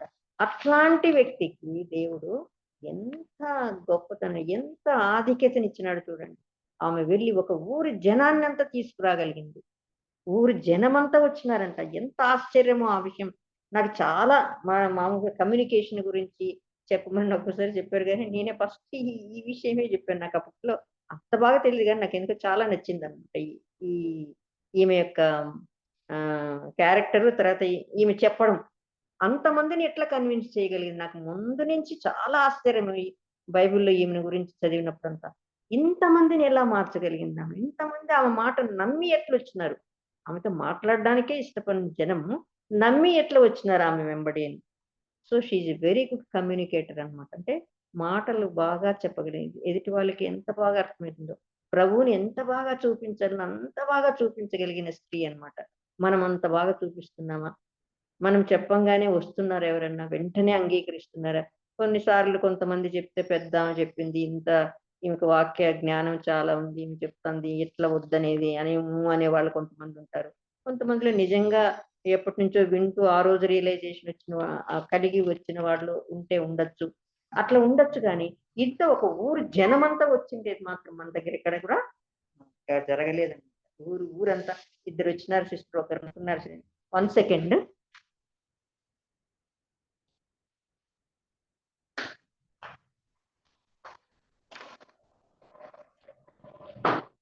ఒకరిద్దరు నమ్ముకున్నారు, 10 మంది లేచి నిలబడినారు, చేయి చూసినారు, ఒప్పుకున్నారు, తీర్మానం చేసినారు అంటేనే మనం చాలా సంతోషపడిపోతున్నాం. ఇంతమంది కలిసి ప్రభు దగ్గరికి వచ్చినారు. ఇప్పుడు ఆమె చెప్పింది కాదయ్యా, మీరు చెప్పింది తిన్నాం కదా, అంతా మా దగ్గర ఉండయ్యా అని 3 రోజులు పెట్టుకుని ఊరంతా పక్కన ఊర్ల వాళ్ళు కూడా మరి వచ్చినారేమో తెలియదు, కానీ సమరయ మొత్తం వాక్యాన్ని వాళ్ళు తీసుకెళ్లారనమాట. సమరయులందరూ వచ్చి రక్షించబడినట్టుగా మనం చూస్తామన్నమాట. ఆ తర్వాత మరి ఇంకొక స్త్రీని చూద్దాము. యోహాను సువార్త కాదు, యోహాను సువార్తలోనే 8వ అధ్యాయంలో చూద్దాం. ఇక్కడ ఒక స్త్రీని చూద్దాం. ఈమె పరిస్థితి 8వ అధ్యాయము 3వ వచనం. శాస్త్రులను పరిసయ్యులను వ్యభిచారమందు పట్టబడిన ఒక స్త్రీని తోడుకొని వచ్చి ఆమెను మధ్యన నిలవబెట్టి, బోధకుడా, ఈ స్త్రీ వ్యభిచారము చేయుచుండగా పట్టబడింది, అట్టి వారిని రాళ్ళు రువ్వి చంపవలనని ధర్మశాస్త్రంలో మోషే మనకు ఆజ్ఞాపించింది కదా, ఆయనను నీవేం చెప్తూ ఉన్నావని ఆయన అడిగిరి. ఆయన కదా, అదంతా మనకు బాగా తెలుసు. వ్యభిచారం చేత పట్టబడిన స్త్రీని తీసుకొచ్చి ఆయన దగ్గర ఆయన ఎట్లన్నా కానీ ఇరికించాలని వారి ఉద్దేశం. వాళ్ళే చెప్తున్నారు, ధర్మశాస్త్ర ప్రకారం అయితే రాళ్ళు కొట్టి చంపల్లా, మీరేం చెప్తారు, నువ్వు ధర్మశాస్త్రాన్ని అంతా ఇది చేస్తున్నావు కదా, నువ్వేమంటావు, ఆయన ఎట్లా ఒకటి ఇరికించాలి, ఆయన రాళ్ళతో కొట్టండి అని అంటే మరి దాంట్లో ఎందుకు వద్దు అని ఇంకొక విషయాల్లో చెప్తున్నవి, దీన్ని పాటించేటట్లా అయితే అని ఆయన ఇరికించాలని. ఒకవేళ కొట్టద్దండి అని అంటే నువ్వు ధర్మశాస్త్రానికి అగేనిస్ట్ గా చెప్తున్నావు, అట్లా ఆయన ఎట్లా ఒకట్లా ఎత్తున పెట్టాలా అనే ఉద్దేశంతోనే అడిగారు వాళ్ళు. రాళ్ళతో కొట్టి చంపాలంటే రాళ్ళతో కొట్టి చంపేయాలి కదా. అక్కడ ధర్మశాస్త్రం ఏం చెప్తుంది, వ్యభిచారం చేసిన ఇద్దరినీ చంపమని ఉంది అక్కడ. పురుషుణ్ణి స్త్రీని ఇద్దరిని చంపమని అంటే ఈమెను ఒక్కదాన్ని పట్టుకొచ్చినారనమాట. పట్టుకొచ్చి ఈ మాట అడుగుతున్నారనమాట ప్రభువును, ఎట్లయినా ఇబ్బంది పెట్టాలి, ఇరుకుని పెట్టాలా అనేసి. అందుకని ప్రభువును ఎవరైనా అట్లా క్వశ్చన్ చేయగలరా, మేమైతే మంచి కేసుని తీసుకొచ్చినాంలే, ఇప్పుడు ఇంకా దొరికిపోయినాడు ఇప్పుడు అనుకున్నారనమాట వాళ్ళంతా. ఎవరు వచ్చినారంట, చిన్నలు మొదలుకొని పెద్దల వరకు వచ్చినారంట, పెద్దోళ్ళ అందరూ వచ్చినారంట, దండోపదండాలుగా వచ్చినారనమాట. వచ్చి ప్రభుకి ఆ విషయం చెప్తే ప్రభు ఏమంటున్నాడు, 7వ వచనం చూద్దాం. నేను అదంతా చదవను కానీ మనకు అవన్నీ బాగా తెలుసు. 7వ వచనంలో ఏమంటున్నాడంటే, వారు ఆయనను పట్టు వదలక అడుగుచుండగా ఆయన తల ఎత్తి చూచి, మీలో పాపం లేనివాడు మొట్టమొదట ఆమె మీద రాయి వేయవచ్చునని వారితో చెప్పి మరలా నేల మీద రాయొచ్చుండేది. మీలో ఎవరైతే ఏం తప్పు చేయలేదో వాళ్ళు ఏంటి రాయి అన్నాడు. వాళ్ళు వచ్చి ఆమె మీద రాయి వేయచ్చు, రాళ్ళతోనే కట్టుకుంటారు, ధర్మశాస్త్రం చెప్తుంది నిజమే. కాబట్టి మీరు ఎవరైతే పాపం చేయలేదో, ఏ పాపము చేయలేదో వాళ్ళు వేయండి మొదటి రాయి అన్నాడు. అనంగానే మనం కింద చూస్తాం కదా, ఏమంట, పెద్దవారు మొదలుకొని 9వ వచనంలో, పెద్దవారు మొదలుకొని చిన్నవారి వరకు ఒకని వెంట ఒకడు బయటికి వెళ్ళిరి, యేసు ఒక్కడే వెళ్ళి. ఎవరేచ్చు ఓ రాయి, యేసు ఒక్కడే అంటే చిన్నలు కూడా అంట రాయి వదిలేసిపోయినారంట. ఎంత ఆశ్చర్యం, ఆ కాలంలోనే అంత భయంకరంగా ఉంది. చిన్న పిల్లలు కూడా తప్పు లేకుండా ఉండేవాళ్ళు ఒక్కరు కూడా లేరు. వాళ్ళకి ఎంత రియలైజేషన్ వచ్చింది, మేము ప్రభువును ఇరుకులో పెట్టాము, అయిపోయింది ఈయన కథ అనుకున్నారు. కానీ వాళ్ళ మనసులో ప్రభు ఎప్పుడైతే ఆ మాట అన్నాడో వాళ్ళు ఎంత సిన్సియర్గా ఒప్పుకొని వెళ్ళిపోయినారు చూడండి. నాకు అదే ఆశ్చర్యం అవుతుంది. వాళ్ళు మోసగాళ్ళు కదంతా, ఆయన ఎట్లా ఒకటి ఇరికించాలనుకున్నారు.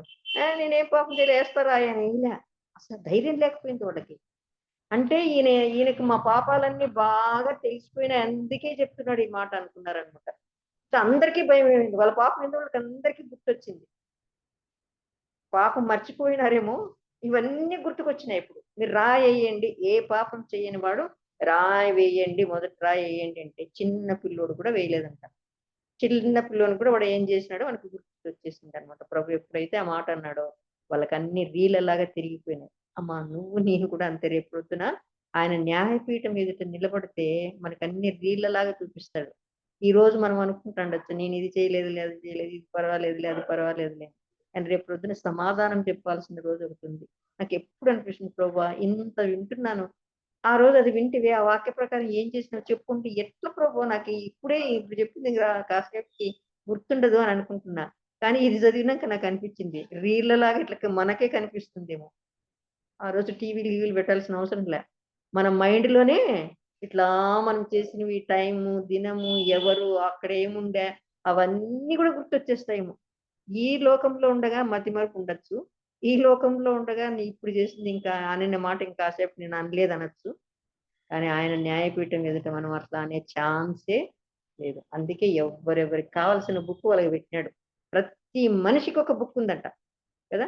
పుట్టిన వెంటనే మన పేరు, మనం గర్భంలో పడిన క్షణము నుంచే దాంట్లో అంత లెక్క రాస్తూ ఉంటారంట. పిండముగా ఉన్నప్పటి నుంచి మొదలవుతుందంట. అంత రాసింటాడు అనమాట. దేన్ని కాదని చెప్తాం. నేనైతే అవివేకంగా అట్లా అనుకుంటానన్నమాట. ఎట్లా ప్రభువా ఎట్లా అడిగితే, నువ్వు ఇన్ని అడిగితే నేను ఎట్లా చెప్తాను, ఎట్లా గుర్తుంటాయి అని. సో దేవుడు ఈ వాక్యం ద్వారా చెప్తున్నాడు, అమ్మా నీకు అన్ని చూపిస్తా. చిన్న పిల్లోడు కూడా వేయకుండా వెళ్ళిపోయినాడు. ఎట్లా వెళ్ళిపోయినాడు, వాడు చేసిన తప్పులు వాడికి గుర్తొచ్చేసినాయి. నేను చేయలేదు, నేను బుకాయించడానికి లేదు, వానికి రీల్లా కనిపించినాయి అనమాట. ఓరు బాబు నేను ఇది చేస్తానా అనేసి వెళ్ళిపోయినాడు. ఎవ్వరు రాయలేదంట. దేవుడు చూడండి ఒక వేశ్య ద్వారా ఆ ఊర్లో ఉండే వాళ్ళకి ఒక పాఠం నేర్పించినాడు. ఆయన ఏమంటున్నాడు, ఏమ్మా నెక్స్ట్ 9వ వచనం చివరిలో చూస్తే, యేసు తల ఎత్తి చూసి అమ్మా వారు ఎక్కడున్నారు అమ్మా అని పిలిచింది. ఒక వేషను ఎవరైనా అది ఇదే అని మాట్లాడతారు కదా. ప్రభు మన మార్క్స్ వార్తలో చూస్తాం, ప్రభు భోజనానికి వెళ్ళినప్పుడు ఆ పరిసయ్యునికి పాపాత్మురాలైన ఒక స్త్రీ వచ్చింది, ఆయన పాదాలను కన్నీటితో కడిగింది, మరి తల వెంట్రుకలతో తుడిచింది, అత్తరు పూసింది అని చదువుతాం. ఇది పాపాత్మురాల ఇది అంటున్నాడు ఆయన. ఆ ఇంటి యజమానుడు ఏమంటున్నాడు, ఇది పాపాత్మురాలని ఈయనకి తెలుదా, ఇంత పాపి, ఆమె ముట్టుకుంటుంటే ఊరికే ఉన్నాడు అని ఆయన మనసులో ఈసడించుకున్నాడు అనమాట. ఈయనేంది ఇట్లాంటి వాళ్ళని అందరినీ దగ్గరికి తీసుకున్నాడే, ఇది అది అని మాట్లాడతారు. కానీ ఈయనేమంటున్నాడు, అమ్మా అని పిలిచింది. ఎంత మంచి పిలుపు, ఆమెకి ఎంత స్వాంతన దొరికింటుంది అమ్మా అని పిలవంగానే. అప్పుడు అంతకుముందు ఎవరన్నా ఆమెను అమ్మ అని అంటారా, ఆ పేరు పెట్టి పిలిచింటారా, ఏమి అని అంటారా, అదే ఇది అనే ఎంత తక్కువగా చులకనగా హీనంగా మాట్లాడింటారనమాట. ఇటుకాళ్ళైనా కూడా ఆమెనేమి గౌరవంగా ఎవ్వరు మాట్లాడించింటారు అసలు.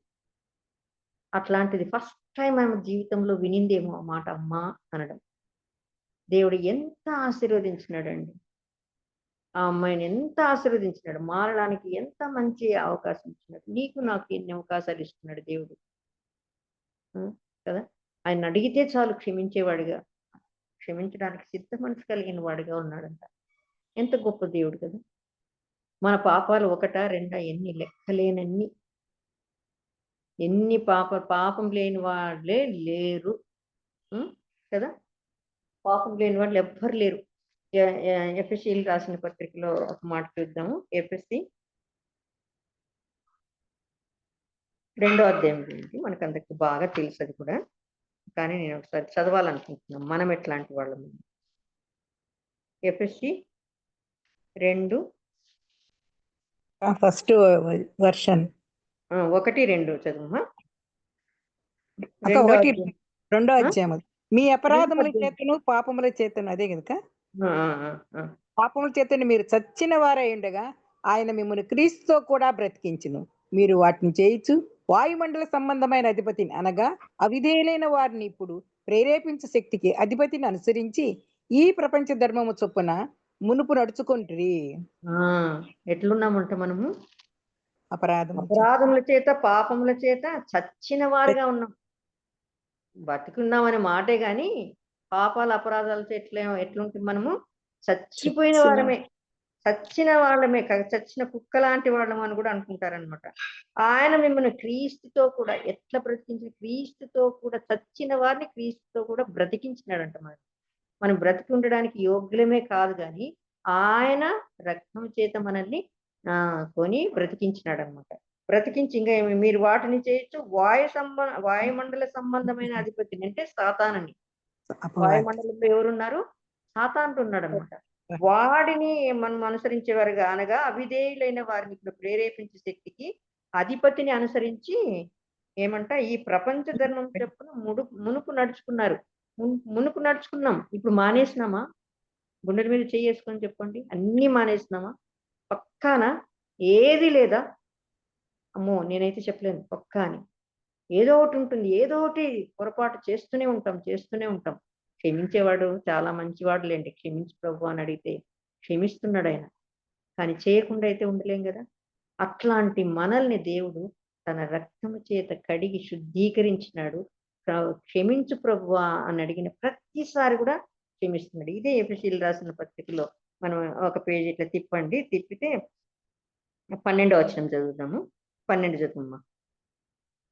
ఆ కాలమందు ఇశ్రాయేలుతో సహ పౌరులు కాక పరదేశులను, వాగ్దాన నిబంధనలు లేని పరజనులను, నిరీక్షణ లేని వారును, లోకమందు దేవుడు లేని వారినై ఉండి క్రీస్తుకు దూరస్తులై ఉంటురని మీరు జ్ఞాపకం చేసుకొనుడి. ఎట్లాంటి వాళ్ళంగా ఉంటుంది? ఇప్పుడేమో అక్కడేమో ఆయన రక్తం చేత కడగబడి ప్రభు వల్ల మనము లేపబడినాము అని చెప్తున్నారు. అట్లా అంటుంటే క్రీస్తుతో కూడా బ్రతికించబడినారు మీరు అని చెప్తున్నారు. పాపాత్ములైన మనల్ని మునిపెట్లుంటామంట మనము. ఆ కాలం ముందు ఇశ్రాయేలే ఆయన జనాంగం అని చెప్తున్నాడు దేవుడు. ఇశ్రాయేలీలే ఆయన జనం కాని వాళ్ళంతా అన్యుల కిందే లెక్క అనమాట. మనమంతా పరదేశులు, వాగ్దానాలు లేవు మనకు. వాళ్ళకి ఇచ్చినాడు వాగ్దానాలన్నీ. వాళ్ళకి ఆ దేశం స్వతంత్రం. మనకు అక్కడ పోయి నా దేశం ఇది అనడానికి లేదన్నమాట. అట్లాంటి మనల్ని కూడా నిబంధన లేని పరజనులను, నిరీక్షణ, అవును ఇప్పుడు ఎంత మంచి నిరీక్షణ ఇచ్చినాడు మనకు. చనిపోతే ఏమనుకుంటాం మనము? పరదేశంలో ఉంటాం, ప్రభుతో పాటు ఉంటాం, పరలోకంలో ఆయనతో కలిసి ఉంటాం అనే నిరీక్షణ మనకి ఇచ్చినాడు అనమాట. నేను మీ పక్షాన అక్కడ పోయి తండ్రి దగ్గర విజ్ఞాపన చేస్తాను, నేను వచ్చి మళ్ళా తీసుకుపోతాను. ఎంత శుభ నిరీక్షణ అది! మళ్ళా వచ్చి తీసుకుపోతాను అంటున్నాడు. నేను వెళ్ళిపోతున్నాను కానీ మరి వచ్చి నేనుండు స్థలంలో మీరు ఉండులాగానే తీసుకుపోతానని చెప్తున్నాడు కదా. ఎంత మంచి శుభ నిరీక్షణ ఇచ్చినాడు. నిరీక్షణే లేకుండా ఉంటుంది. లోకమందు దేవుడు లేని వారు ఏంటి బొమ్మలకు, రాళ్ళకు, రప్పలకి ఏమిటికో మొక్కుతా అంటే మీరంతా మొక్కలేదేమో. మీరు పుట్టినప్పటి నుంచి క్రైస్తవ కుటుంబంలో పుట్టారు కాబట్టి మీరు మొక్కలేదేమో, కానీ నేను మొక్కాను. మేమంతా మధ్యలో వచ్చిన వాళ్ళం. మా ఫాదర్స్ ఎవ్వరు కూడా క్రైస్తవులు. ఫాదర్స్ మా ఫాదరే కాదు, మా ఫాదర్ నా తర్వాతనే రక్షించబడ్డాడు. అట్లా ఉన్న వారిని మమ్మల్ని మరి మీతో సమానంగా చేసినాడు. ఈ దేశాల్లో మీరు కూడా ఒకప్పుడు మీ పితరులు ఎవరో హిందువులు అయి ఉంటారు, కానీ మీరు క్రైస్తవులుగా మారినారు. మీతో సమానంగా మమ్మల్ని కూడా చేసినారు. మా తర్వాత వచ్చే వాళ్ళు మనతో సమానంగా కదా. ఎంత గొప్ప దేవుడు అసలు! ఎక్కడ దూరంగా వాళ్ళు అసహించుకుంటే ఈ రోజు కూడా ఇశ్రాయేలీలకి క్రైస్తవులు అంటే కూడా సరిపోదు అసలు. ఫోటో తీసుకుంటానయ్యా ఒకటి నీతోనా అని అడిగినా నేను. ఇజ్రాయెల్కి వెళ్ళినప్పుడు ఒక ఆయన అడిగితే యూదుడితోటి నో నో నో ఆయన నో కాదు, వాళ్ళ భాష ఇట్లా అనుకుంటే ఈ మొహం అప్పుడు పక్కకి తిప్పేసుకున్నాడు అన్నమాట. తీసుకోవడానికి కూడా ఇష్టపడడం లేదు ఆయన కదా. వాళ్ళు అస్సలు లెక్క చేయరు మనల్ని. ఎంత అసహ్యంగా చూస్తారు. వీళ్ళు లెక్కలేని వాళ్ళు అనమాట. యేసు ప్రభువును కొలుస్తున్నారు, యేసు ప్రభువును రక్షకుడని అంగీకరించినారంటే యేసు ప్రభువునే ఈ నేటికి అంగీకరించలే వాళ్ళు. మనల్ని లెక్క పెడతారు, అస్సలు లెక్క పెట్టారు. సో అట్లా ఉండే వాళ్ళం మనము. క్రీస్తు దూరస్తులేంటిమి అనే సంగతి మీరు అట్లా ఉంటిమి మనము అని జ్ఞాపకం చేసుకొని ఇక్కడ ఏమంటున్నాడు ఆయన 2వ అధ్యాయము 1వ వచనంలో, అయినను మునుపు దూరస్తులైన మీరు ఇప్పుడు క్రీస్తు యేసునందు క్రీస్తు రక్తం వల్ల సమీపస్తులై ఉన్నారు. 13వ వచనంలో మీరు సమీపస్తులై ఉన్నారు అంటున్నాడు. అంత దూరంగా ఉన్న మనల్ని ఆయనతో సమీపస్తులుగా చేసుకున్నాడు అనమాట. లెక్కలేని మనల్ని తృణీకరించబడిన లోకంలో నిజంగా మనం ఆనాడు వేశ్యలను వాళ్ళు అట్లా చూసినారు. మనం చూసుకున్న వాళ్ళందరూ అట్లాంటి బిరుదు పొందిన వాళ్ళే దాసులుగా తృణీకరించబడిన వాళ్ళు, వేశ్యలను వాళ్ళందరినీ చూసుకున్నాం కదా. అట్లాంటి వాళ్ళను తృణీకరించినట్టుగా ఈ కాలంలో మరి మనల్ని తృణీకరిస్తున్నారు కదా. క్రీస్తుని నమ్మిన బిడ్డల్ని మీరు కడమవారు, మీరు అంటరాని వారు అని తృణీకరిస్తా ఉంది లోకం. మనల్ని పూర్తిగా వెలివేస్తున్నారు. మనల్ని ఊరు బయటికి పో, ఎక్కడన్నా ఊరికి పోతే చెప్పడానికి, వాక్యం చెప్పడానికని సేవకని పోతే వాళ్ళు ఏమంటున్నారు, ఇక్కడ కాదు మీ వాళ్ళు అక్కడ ఉన్నారు, పో ఊరు ఎలుపలు ఉన్నారు అక్కడికి పోండి, ఆ గేరికి పోండి అంటున్నారు. ఒక విలేజ్ లో అట్లే చెప్పారు మాకు, మీ వాళ్ళు అక్కడ ఉన్నారు పోండి అంటున్నారు. అంత హీనంగా చూస్తున్నారు, హీనంగా. ఇప్పటికీ నీళ్ళు ఇట్లా పైన ఎత్తిపోస్తారు. అసలు నేను చిన్నప్పుడు చూసినానండి. మాది గుంటకల్ దగ్గర చిన్న విలేజ్ కొనకొండలని విలేజ్. కొనకొండలం అది. ఆ కొనకొండలో నేను చిన్నప్పుడు చూశాననమాట. అక్కడ రోడ్లు ఇప్పుడు ఎంత పెద్ద రోడ్లు కాదనుకో, బట్ రోడ్ అయితే ఉండేది, గుంటకల్‌కి వెళ్ళే రోడ్డు. ఉరవకొండ నుంచి మా ఊరి మీదుగానే గుంటకల్‌కి పోతుంది రోడ్డు. కొనకొండల తర్వాతే గుంటకల్ వస్తుంది. జస్ట్ 5 కిలోమీటర్స్ ఉంటుంది గుంటకల్. తార్ రోడ్డే ఉండేది గానీ రోడ్డు పక్కన ఒక హోటల్ ఉంటుంది. ఆ హోటల్‌లో ఈ ఎస్సీలు, ఎస్టీలు ఇట్లా అంటరాని వాళ్ళు అనే వాళ్ళు తాగడానికి ఒక గ్లాస్ ఉంటది. ఆ గ్లాస్ అదేమో పెద్ద హోటల్ అంటే మిద్దెల అట్లా కాదు, గుడిసె. ఆ గుడిసె చూరులో ఒక గ్లాస్ పెట్టింటాడు. వచ్చిన ప్రతివాడు దాన్నే తీసుకోల్లా, దాంట్లో కాఫీ తాగి కడిగి మళ్ళీ ఆడబెట్టుకోవాల. ఎంత దారుణంగా! ఎందుకు చిన్నానా అక్కడ పెట్టినారు గ్లాసు? ఎందుకు చిన్నానా అక్కడ పెట్టినారు గ్లాస్ అంటే, మా చిన్నాయన "నువ్వు రా ఇక్కడ రా" అని పిలుచుకొని వచ్చేసినాడన్న. మాకు తెలీదు కదా అసలు, మనం ఏం క్యాస్టో కూడా తెలీదు మాకు. చిన్నప్పుడు అవన్నీ ఏం తెలీదు కదా! ఎందుకని అడుగుతున్నాననమాట నేను. మళ్ళా మా నాన్న చెప్పాడు. మళ్ళా మేము మా ఊరికొచ్చిన తర్వాత చిన్నాయన చెప్పలేదు. ఆ ఊర్లో ఇట్లా గ్లాసు లోపల చూరులో పెట్టినారు. దాంట్లో తాగినాడు అంటే మేము తాగాం కాఫీ. మా చిన్నాయన తాగినాడు. అట్లా దాంట్లో తీసుకొని తాగినాడు నాన్న అని చెప్పాను. చెప్తే మా నాన్న అన్నాడనమాట, "అవునమ్మా, పల్లెల్లో మనకివ్వరు అట్లా. మనల్ని చాలా తక్కువగా చూస్తారు. టౌన్‌లో కాబట్టి ఇక్కడ ఏమి అంత ఉండదంటే." టౌన్‌లో కూడా ఉందేమో గానీ మేమెప్పుడు హోటళ్ళకి పోలేదు.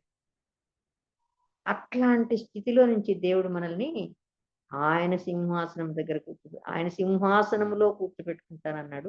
ఆయన బిడ్డలన్నారు కదా! మీరు నా స్వాస్థ్యం, పేతురు రాసిన పత్రికలో చూస్తాం. మీరు యాజకులైన రాజులైన యాజక సమూహం మీరు కదా! నా సొత్తైన ప్రజలు మీరంటున్నాడు. తర్వాత ప్రచురం చేయ నిమిత్తం ఏర్పరచబడిన వంశమును, రాజులైన యాజక సమూహమును, పరిశుద్ధ జనమును, దేవుని సొత్తైన ప్రజలునై ఉన్నారు. ఎంత ఆధిక్యతలు ఇచ్చినాడు.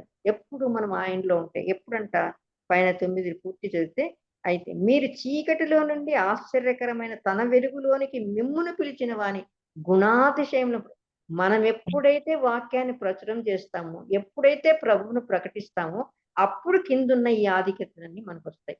అంతే తప్ప క్రైస్తవుడైన ప్రతి ఒక్కరికి ఇవన్నీ కాదు. మీరు రాజులు కాదు, యాజక సమూహము కాదు, ఆయన సొత్తు కాదు, ఆయన ప్రజలు కాదు. ఎప్పుడైతారంట ఆశ్చర్యకరమైన వెలుగులే కంటే, ఎప్పుడైతే రక్షించబడినామో ఆ హీన స్థితి నుంచి శ్రేష్టమైన దేవుని బిడ్డ అని పిలువబడే స్థితికి మనం వచ్చినప్పుడు ఇవన్నీ వస్తాయి. ఆ సంగతి చెప్పాల. దేవుని నమ్ముకుంటే ఇంత ఉన్నతమైన స్థితి వస్తుంది.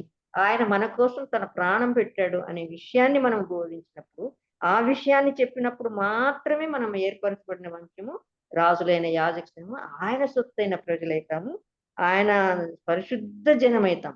అప్పుడే పరిశుద్ధ జనమైతాం. అది చెప్పకుండా మాత్రం కాము. మనం బిట్వీన్ ద లైన్స్ ఎప్పుడు కూడా చదవకూడదు. ప్రతి దానికి ఒక కండిషన్ ఉంటుంది. కండిషన్ బట్టే అక్కడ మనకు ఇచ్చే గిఫ్ట్ కూడా ఉంటుందన్నమాట. సో ఆ కండిషన్ ఫుల్ఫిల్ చేస్తేనే ఇది వస్తుంది. మనం కూడా నువ్వు ఏమంటుంటామంటే, ఇంకొక వచనం నేను చదువుకుంటూ నిర్గమకాండం ఉంటుంది కదా, సంఖ్యాకాండంలో ఏమని ఉంటుంది, స్వస్థపరిచే యెహోవా నీవే కదా, నువ్వు స్వస్థపరుస్తావు కాబట్టి నువ్వు స్వస్థపరుస్తావు, నాకు రోగం వచ్చింది. ఎప్పుడు స్వస్థపరుస్తానన్నాడు? నా ఆజ్ఞలనన్నీ గాయకొని నా మాట చొప్పున జీవించి అంత చేస్తే అప్పుడు నేను స్వస్థపరిచి ఇశ్రాయేలుకి వచ్చిన ఐగుప్తీయులకు వచ్చిన రోగాల్లో మీకు ఏది రా, నేను స్వస్థపరిచే యెహోవాను నేనే అన్నాడు. మనకేం కావాలా? చివరిది మాత్రం కావాలా, స్వస్థపరిచే యెహోవా నేను అనేది ఒక్కటి చదువుకొని దాన్ని బట్టి ప్రార్థన చేస్తుంటాం. స్వస్థపరిచే నువ్వే కాబట్టి మాకు స్వస్థత నీ దేవా అని అడుగుతుంటాం అన్నమాట. కానీ మొదట ఆయన అనుసరించాలి, ఆయన ఆజ్ఞలను పాటించాలి, ఆయన ఏం చెప్పినాడో అవి చేసేవారిగా మనం ఉండాలన్నమాట. అవి చేస్తేనే ఇది వస్తుంది. ఊరికేనన్నా నాకు రావాలా, నీ పేరు ఒకటి పెట్టుకున్నాను చాలు, ఇంకా అంతే చాలులే అంటే మాత్రము రాదు అనే విషయాన్ని మనము గ్రహించాలన్నమాట. ఇప్పుడు కొన్ని క్యారెక్టర్ ఇంకా చాలా ఉన్నాయి. మరి ఎప్పుడైనా వీలు దొరికితే ఇంకొకసారి మరి చూద్దాము. దేవుడు తన వాక్యం దీవించుగాక. మనం అలా ఉండడానికి, దేవుని ఆజ్ఞలను నెరవేరుస్తూ ఆయన బిడ్డలుగా ఆశీర్వాదం పొందడానికి, మనం నిజంగా పనికిమాలిన వాళ్ళు, నిజంగా ఆ రాహాబు అట్లా వేశ్య అని పేరే ఎంచుకుంది కానీ మనం తృణీకరించబడింది. లోకంలో ఎన్నిక లేని వారమే మనం. మనల్ని లోకం చాలా తక్కువగా చూసింది కదా, నీచంగా చూసింది, తృణీకరించింది. తర్వాత ఎన్నికే చేయదు మనల్ని. ఈ రోజుకి ఎన్నిక చేయవు, అయినా మనం దేవుడు ఎన్నిక చేస్తానన్నాడు. అట్లాంటి జనమైన మనల్ని తన బిడ్డలని పిలుస్తాను అంటున్నాడు. సో ఆధిక్యతను మనం సంపాదించుకోవడానికి దేవుని మాటలు మనము శ్రద్ధగా గ్రహించి పాటించే వారిగా ఉండాలి. కడవరి దినాల్లో ఉన్నాం. ఎన్నో చెప్తున్నాడు, ఎంతో ఏమో జరిగిపోతూ ఉండదు. అసలు ఆయన చెప్పినవన్నీ జరుగుతున్నాయి. చివరి రోజుతో మీకు ఇట్లా జరుగుతుందన్నవన్నీ జరుగుతున్నాయి కనుక మనం ఆయన మాటలను గైకొని ఆయన ఆజ్ఞ ప్రకారం జీవించి మరి ఆ ఎత్తబడే గుంపులో, ఆ ఎత్తబడే సంఘంలో, ఆ తర్వాత బుద్ధిగల కన్యల్లాగా మన సిద్ధల నూనెతో మనము అలంకారం చేసుకొని కదా. వధువు అలంకారం ఎవరు చేసుకోవాలంట? మామూలుగా ఇప్పుడు పెళ్లి కూతురు ఎవరెవరు వచ్చి అలంకరిస్తారు, కానీ మన పెళ్లి కొడుకు దగ్గరికి మనం ఎలాగ వెళ్ళాలంట? మనంతకు మనం అలంకరించుకొని కదా, నీతి వస్త్రాలు పెట్టుకొని పవిత్రంగా మరి ఆయన చూస్తే మనం ఇష్టం పుట్టేటట్లు ఉండాలన్నమాట కదా. చూస్తే ఇష్టం పుట్టినట్ల అయిందంట ఆ రక్తంలో పొర్లిన బిడ్డ. చూస్తే ఇష్టం కలిగినంతగా అయినాక ఆయన పెళ్లి చేసుకున్నాడు అనమాట. సో ఆయన మనల్ని చూసి ఇష్టపడేటట్లుగా మనం ఉండడానికి మన జీవితాలని, మన క్యారెక్టర్స్ ని సరిదిద్దుకుందాం. అలా ఉండడానికి దేవుడు మనల్ని ఆశీర్వదించినాక. ఇచ్చిన సమయాన్ని బట్టి అందరికీ వందనాలు. మీ సమయం వ్యర్థ కూర్చుంటే క్షమించండి. అందరికీ ఈ సాయంకాల సమయంలో ప్రభు అయిన యేసుక్రీస్తు